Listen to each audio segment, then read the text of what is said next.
technology, is it enabling or restricting the art of hospitality? We have an expert panel, which will be led by Caroline Baldwin from The Caterer.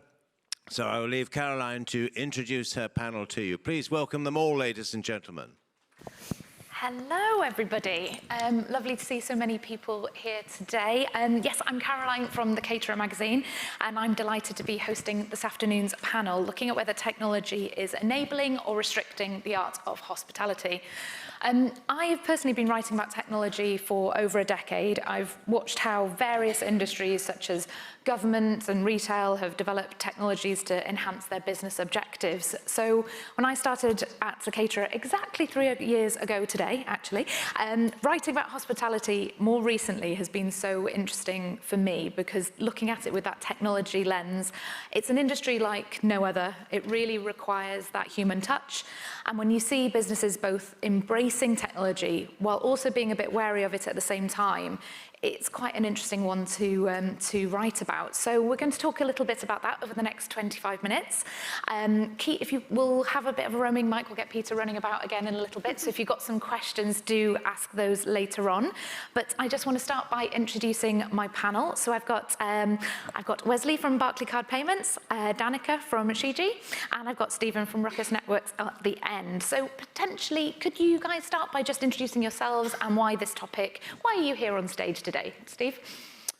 So good afternoon, I'm Steve Johnson. I'm the Senior Director for North and East Europe for Ruckus Networks. Ruckus Networks is a communications company, probably most famous for supply of Wi-Fi technology into the hospitality industry.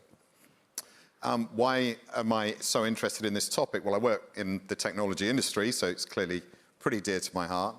I do think there is a particular transformative effect that technology investment can have, that we sometimes try and overcomplicate.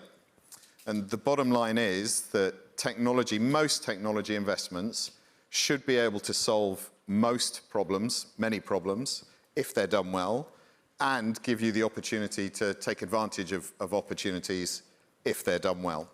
Very good. Danica. And I'm Danica. I'm the Director of Product Engagement and Strategy at Shiji. Thanks for having me today. Super excited because coming from a technology vendor, we work with 90,000 hotels, and we've been on a mission to build an end-to-end technology stack across the guest experience. And the main purpose is to enable our clients, accommodation providers, to focus on the guests and do what they do best, serve the guests. So really excited for our topic today. Super. And Wesley? Thank you, Caroline. So I'm Wes Thompson, so I head up hospitality and leisure for Barclaycard Payments. Why am I interested in being part of this panel? Well, I guess 20 years plus in payments and payments technology. And you know, during that time, I guess the most fun I had was actually working for a fintech in the hospitality space. And a lot of the consultation that we're providing to clients at the moment is around digital transformation, how to help them give their guests the experiences that their guests now expect, following digital transformation on the consumer side as well. Of course. So this is quite a broad topic, a bit of a step change from the AI panel that we had before. So we might steer a little bit away from AI because we've only got 20 minutes. And I'm going to start by asking you all for some great examples of where technology has enabled hotels to do better. Danica, do you want to start? Yeah, I've got a question to the audience as well. Has anybody checked in and completed an online check-in using WhatsApp? Raise your hand if you have. A couple of Not many of us. Raise your hand if you would like to do that. Of course, many of us. And now I'm so excited we're in the situation where we have that technology to really provide that seamless digital guest journey, European guests using WhatsApp, sorry. No worries. US guests using SMS, coming from China using WeChat. So it really is looking at different ways of carrying out the traditional guest journey, but digitalizing it in a way that we use every day. So I think that's a pretty cool example, but then it's so simple. Why all of us are business travelers, we should all be checking in online using a messaging channel of our choice. So I think it's cool that we've finally arrived at that place. That's a really good, it's an enablement rather than restriction. You don't really have many unanswered WhatsApp messages on your phone compared to email, So it's a channel that, for me personally, I'm excited about. Fantastic. Steve? So I take that one step further. This is a personal experience I had very recently. I arrived in, of all places, Tallinn in Estonia, and my flight was delayed. It always happens when you're on those late flights. And I eventually arrived at the hotel I was supposed to be staying in, a good sort of 4-star business hotel, at 1 o'clock in the morning, and there was nobody there and the front door was locked. Fortunately, using technology similar to the one that Danika's explained, I'd already checked in, and I was able to use the technology to not just unlock the front door without having to wait for anybody to come and see me. I didn't have to engage with any kind of reception or check-in desk at all. I already knew what room number my room was, went up in the lift, went straight to the room, and used my phone again to unlock the door. Now, I'd heard about this technology before I used it, and it's kind of a bit skeptical. I'm a naturally skeptical person. Is it a gimmick? You know, do people really need this? Honestly, since I used it that day, it's the most brilliant technology I've come across. Cool. So in that situation, because I've again wanted this technology on my phone to open my hotel room for ages, and I haven't actually come across it myself personally when I've been travelling. What do you think that hotel was closed because that technology was available? Therefore, oh, you know, it's fine. We can close the door because Steve's coming later and he's going to be using it. I don't know the answer to that question, but I wouldn't be surprised if that was the case. Yeah. You know, previously they'd have had to have somebody either on the door or the front desk. It's more manpower required. So it's a great example of technology being used to reduce costs from that point of view. Reducing costs, enabling you to come in on your own. And providing a great experience. Yeah. I'm just going to flip that to you in a bit and just ask you if my mum had turned up without her phone, or your phone had gone dead on the aeroplane or whatever. Is that where we flip into the restricting side, and how do we overcome that? So, great question. all technology is good as long as it's delivered effectively and with a specific purpose. So, I can't answer that question. I don't know your mum, but I think I understand kind of where it's coming from. It's an option. So you have the option to download the application that enables all of this. And also the hotel very clearly knew who their clientele were. You know, it's a business hotel. I don't remember seeing any families or kids or anything like that at all around the hotel. So I think there's an assumption behind that, that they're developing or deploying technology to specifically address a need that their specific clientele wants to use. And I think we'll go on to that in a moment. Wesley, I'd love to hear your example. What's your key? Great technology. So I always think about great technology as being implemented to solve a problem or remove friction or create great guest experiences. So I guess a recent example that I liked personally was, I think Muse are here today, but I liked their latest development where what they did is they connected keycard systems to the POS application. And the reason they did that was to remove the existing paper-based manual process of posting to your room. So with their development, all you do is you tap the keycard on the POS application, it brings up your account, you post to the room. And why did I find that cool? So one, what you've just done is, you know, from an ESG perspective, that's great, so less paper. Two, the time that process now takes is significantly reduced, so more time for the guests to spend enjoying their experience, more time for the hotel to, you know, serve other guests. And then three, from a commercial perspective, it eliminates manual error. So, you know, sometimes it's probably easier to read hieroglyphics than my own handwriting. So, you know, if I leave a note for my wife, she'll say, you know, what did the bird mean? And I'll say, that says they. So, you know, when you get manual errors, you know, that costs hoteliers money. So I thought that was such, you know, the word used earlier was simple, such a simple innovation that has so many benefits. I thought that was pretty cool. Definitely some really great examples there. Moving on, a couple of you've mentioned digital transformation already. In hospitality, it's such a big stepping stone, depending on how much finance you have to embark on these journeys. Is it difficult, the technologies that you've mentioned, are they difficult to integrate? How do they fit into digital transformation journeys? And sometimes does a monumental task of a transformation journey in itself restrict the art of hospitality because it's such a huge project? Who'd like to take that one? Dan, you're raring to go. Because I think it's super exciting. You know, we hear it today and for the last 24 months that we have the technology. You know, if I hear open APIs and connectivity, as vendors, we have the right ecosystem, which is fantastic. That doesn't help the hotelier. What we need is the strategies. What are the strategies that go with those open APIs? I'm staying at the Ruby Zoe Hotel down the road.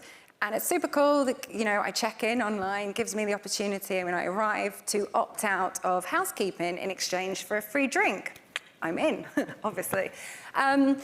That's a really great initiative, obviously, for staff shortage. It alleviates the pressures on housekeeping, you know, great sustainability initiative.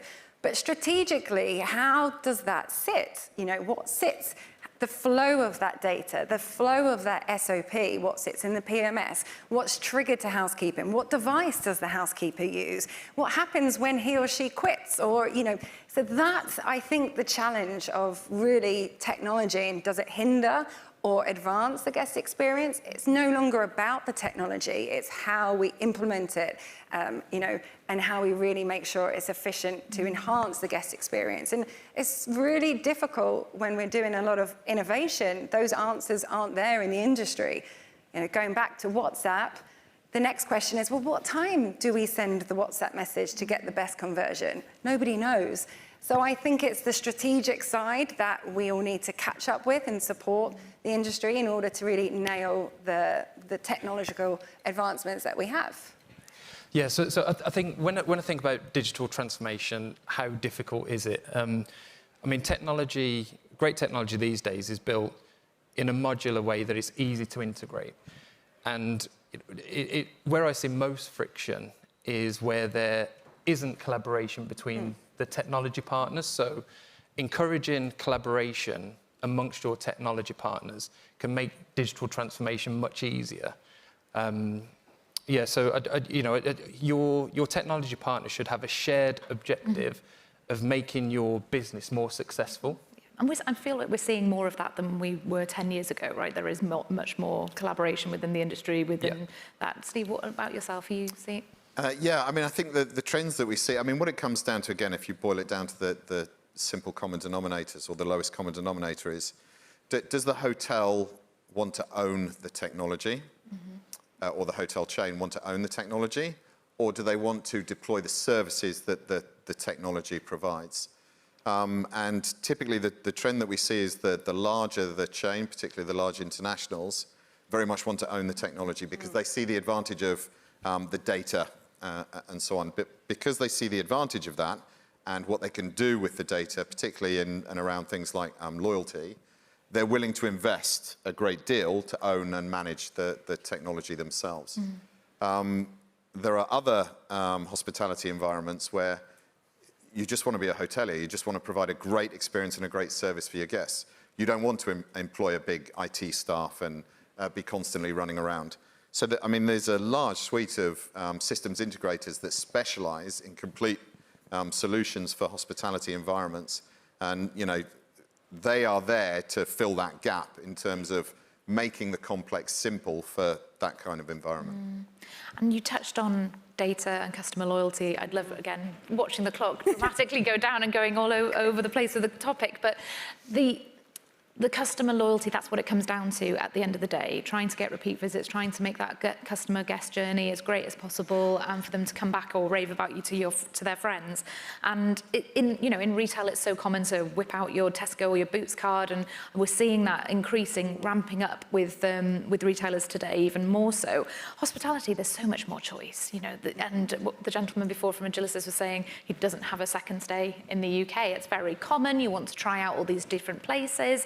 Unless you're a huge group like an IHG or an Accor with the investment to put into a loyalty app, how can hospitality operators capture that loyalty and that data? What do you think, Steve, since you started? Well, there's obviously a couple of ways. The one is the direct loyalty program. Yeah.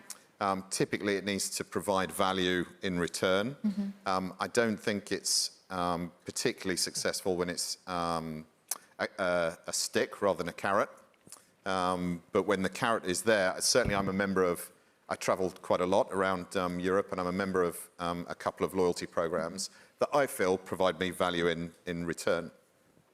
The less obvious one, although it's been mentioned earlier, and I think it was mentioned during the AI conversation as well, is about the personalization of the experience. So for me, if a particular hotel can learn enough about me and the three things that I really care about when I'm staying in a hotel room, so one, obviously great internet connectivity, good Wi-Fi. That's direct technology. The second one is shower pressure. Okay, that can be managed by technology as well. And the third one is one that will is just something that really annoys me.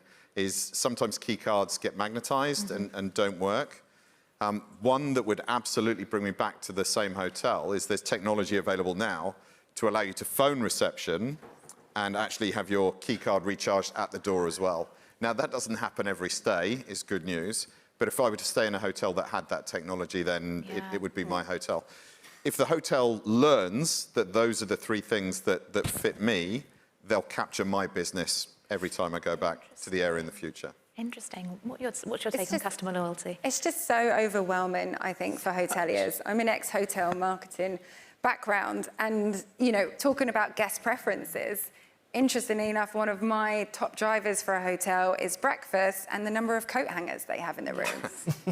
If we both book on Booking.com as a first stay, how does that hotel understand my preference, capture my preference, store my preference, and then action my preference for my next stay? Which, by the way, is totally different when I travel with my kids, So I think I don't have the answers, but I have complete empathy, because I think when it comes to guest loyalty, yes, we have the traditional loyalty reward programs, but it is also about personalization and expectations. So I just think it's really difficult to actually, again, strategically have something tangible where, like I just said, Danica wants extra coat hangers in her room, make sure they're there when I've booked on an OTA and it's my first time stay. Or even my second time stay, how do I extract that information from me? And I think that's where your staff, your people, making sure that you can kind of get that extra information from the guests during their stay and recording it, and then turning that into actionable is the future of kind of guest loyalty. So true. That actionable, I don't know about anybody else, but is it so annoying when you are engaging with these people via loyalty apps and then they don't take that information and you turn up? That's an example for me of restricting the art in technology, be it in hospitality or any other sector, where you're giving away your data, but then they're not using it in the most appropriate way to give you a better experience. Or continue to make them, you book a honeymoon suite and then you keep getting honeymoon offers. It's like, well, I got married 6 months ago, back in 3 years. But, it's the update your preferences and the expectations. That's no longer acceptable on 2023. So true. Got anything to add on loyalty? Yeah, just, I think sometimes there's a myth that loyalty and reward needs to be a loyalty program. Yes. And it really doesn't. And the way when I think about loyalty, it's interesting that you both use the word actionable.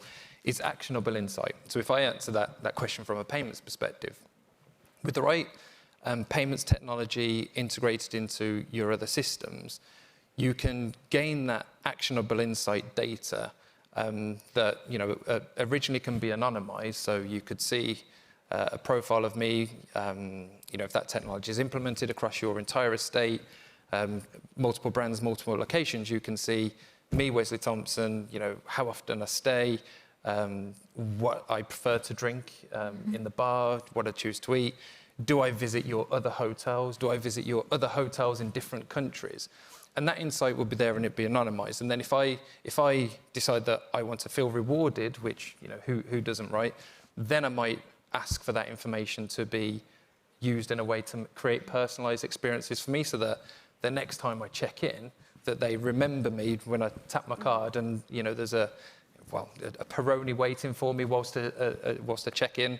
But actually, I don't need that anyway because I've already checked in by WhatsApp now. So that would be better, actually. But that kind of technology already exists today, and it's not even complicated, and that can power reward. No, definitely. We've got a few minutes left. I wondered if there were any questions. I've got a few more here to quiz, but if there were any hands up, I can't see. It's very bright up here. So many. Oh, coming down this side. Sorry, Peter.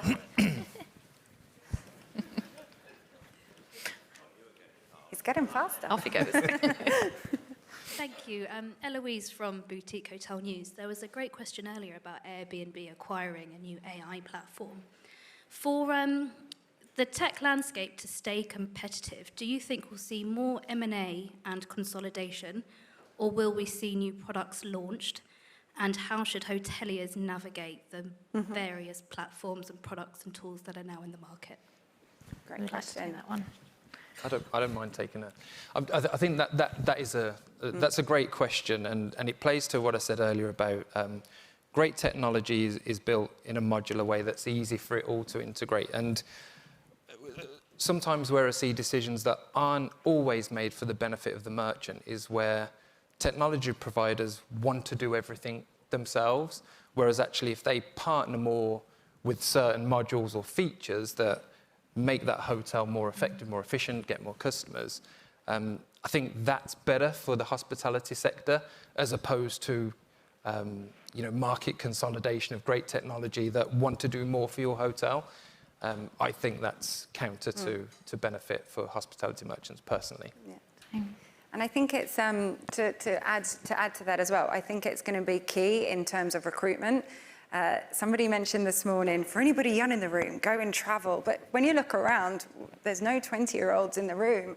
So I think it's going to be, AI and technology and the really cool advancements that we have that's going to hopefully provide a future where a 20-year-old is like, wow, hospitality is where it's at. That's where I want to work. And I think that's going to be key to hotels surviving in 5 years' time is making sure we've got people to run the hotels and fill the hotels. Any other questions before we begin to wrap up? No, perfect. Well, that's just coming down to the last couple of minutes then. I'd love it if we can maybe start to wrap up with an example of where, technology has been restricted and how you can turn that into an enablement. So a bad example that's been turned into a good one. So, well, the most common one, particularly in my technology sector, is budgeting incorrectly. So making a decision to invest in a particular technology and then looking for the cheapest option for that technology. And actually, it's a hidden cost because we see very commonly in the hospitality sector, customers and prospects that have invested in the lowest cost option, only a year or two later to find out that the operating expense that's incurred because they went for the lowest cost CapEx is costing them more than they can possibly imagine. So they need then to come and invest in a better technology. How do you, in such a cash-strapped environment that so many operators are in at the moment, what advice would you give them when they're doing their research?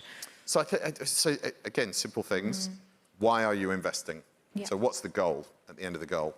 Can you put a pound note sign next to that goal? What's that, achieving that goal going to provide you financially? What kind of return on investment are you happy to accept? 12 months, 18 months, 2 years more, whatever it might be, and base your budgets on that. Some great advice there. Danica? I had an example at a recent hotel where I opted out of housekeeping. I have 2 young toddlers, so I was away for a night enjoying my lion, and not only did they come and offer to clean my room, they woke me up. Okay. So again, have the right SOPs, the right strategies, and when it comes to implementing any innovation or any technology, involve all stakeholders, especially operations. So they can set the SOP that goes in line with that technology. So that doesn't happen. No. I mean, just very quickly, I know we're over time, but essentially, sometimes I see decisions made at a very, very senior level that then get implemented and create friction for the people on the ground, whereas, potentially the technology that's implemented should be reverse engineered from the challenges that are happening on the ground. So that would just be my advice. That's a really good piece of advice. Thank you. Please thank our panellists today. Thanks. Well done, guys. Thank you, Caroline. Thank you. Thank you to Steve, Danica, Wesley, and thanks, of course, to Caroline Baldwin for handling that.